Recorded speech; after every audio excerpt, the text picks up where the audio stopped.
Sering dengar kan orang ngomongin harga saham, tapi investor yang beneran itu beda. Mereka tahu cara ngintip ke dalam mesin perusahaan. Nah, hari ini kita bakal melakukan itu.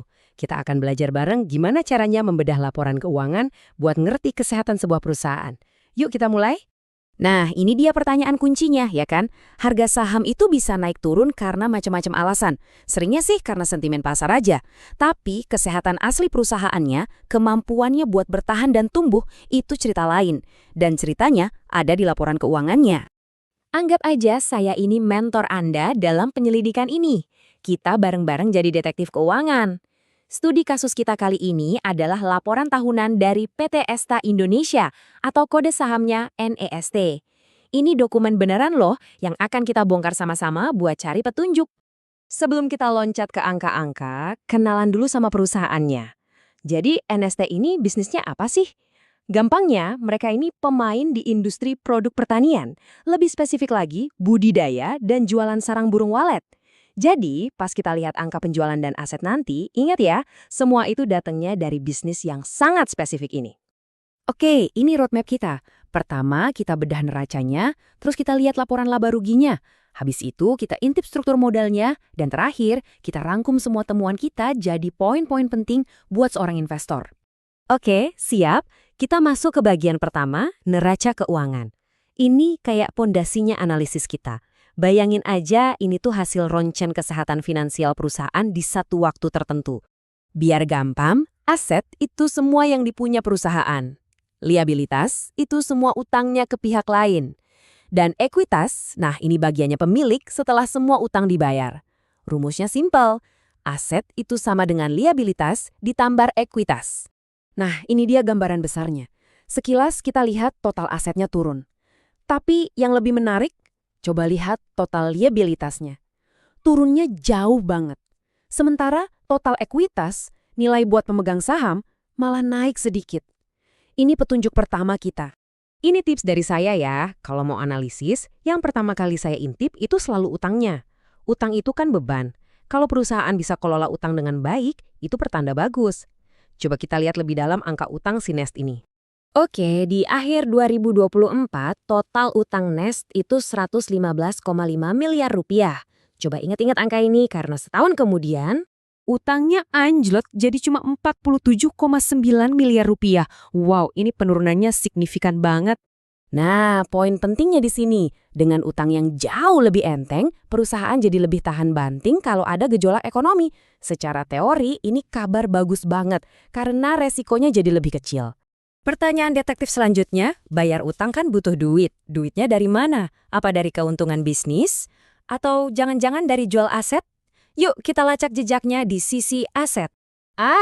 Di sini kita nemu jawabannya. Lihat deh pos kas dan setara kas. Turunnya drastis banget, dari 110 miliar jadi tinggal 10 miliar. Kelihatannya, Nes pakai cadangan kasnya yang besar itu buat lunasin utang. Ini kayak pertukaran strategis. Mereka rela kehilangan bantalan kas demi resiko utang yang lebih rendah. Oke, tadi kita udah lihat fotonya. Sekarang kita tonton filmnya sepanjang tahun.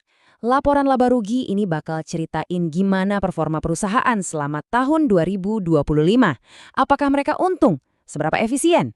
Waduh, di sini ceritanya beda. Lihat deh baris paling atas. Penjualan turun dan lumayan dalam, dari 541 miliar ke 360 miliar. Ini otomatis nyeret laba kotornya, yang juga turun lebih dari setengahnya. Grafik ini nunjukin dengan jelas banget kan? Laba kotornya terjun bebas dari 48,9 miliar ke 22,9 miliar. Ini artinya meskipun utangnya berkurang, mesin utama penghasil uangnya lagi melambat di tahun 2025. Jadi kita nemu petunjuk penting lainnya. Tantangan utama perusahaan di tahun 2025 itu bukan di utang, tapi di pendapatan.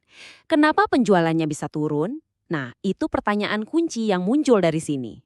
Nah, meskipun labanya lagi turun, kita cek dulu yuk gimana ini ngaruh ke pondasi perusahaan, yaitu struktur modal dan ekuitasnya. Di sini kita lihat saham biasa atau modal dari pemilik itu nggak berubah. Artinya nggak ada suntikan dana baru dari pemilik atau terbitin saham baru. Kenaikan total ekuitas itu datangnya dari saldo laba, yaitu untung dari tahun-tahun lalu yang nggak dibagiin jadi dividen tapi diputerin lagi di perusahaan. Oke, semua petunjuk udah kita kumpulin. Sekarang waktunya seorang detektif atau ya seorang investor buat nyatuin semua kepingan puzzle ini dan narik kesimpulan. Jadi rangkumannya gini, sisi baiknya neraca mereka jauh lebih sehat karena utangnya rendah. Tapi sisi buruknya, mesin bisnisnya lagi seret, kelihatan dari penjualan dan laba yang anjlok, plus kasnya juga jadi tipis. Sementara itu, pondasi modalnya sih masih solid. Nah, ini dia teka-tekinya. Nggak ada jawaban gampang beli atau jual. Nes ini lagi milih buat jadi perusahaan yang lebih aman dengan utang rendah, tapi akibatnya pertumbuhannya melambat dalam jangka pendek. Pertanyaannya, ini cuma sementara sebelum ngegas lagi, atau ini tanda-tanda stagnasi? Dan inilah pelajaran terpenting hari ini. Tujuan kita bukan buat mutusin beli atau jual dalam 5 menit.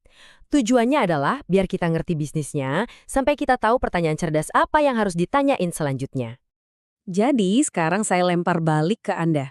Setelah lihat semua ini, utang turun tapi penjualan dan kas juga turun. Apa satu pertanyaan paling penting yang bakal Anda ajukan ke manajemen Nest? Memikirkan pertanyaan itu adalah langkah pertama jadi investor sejati.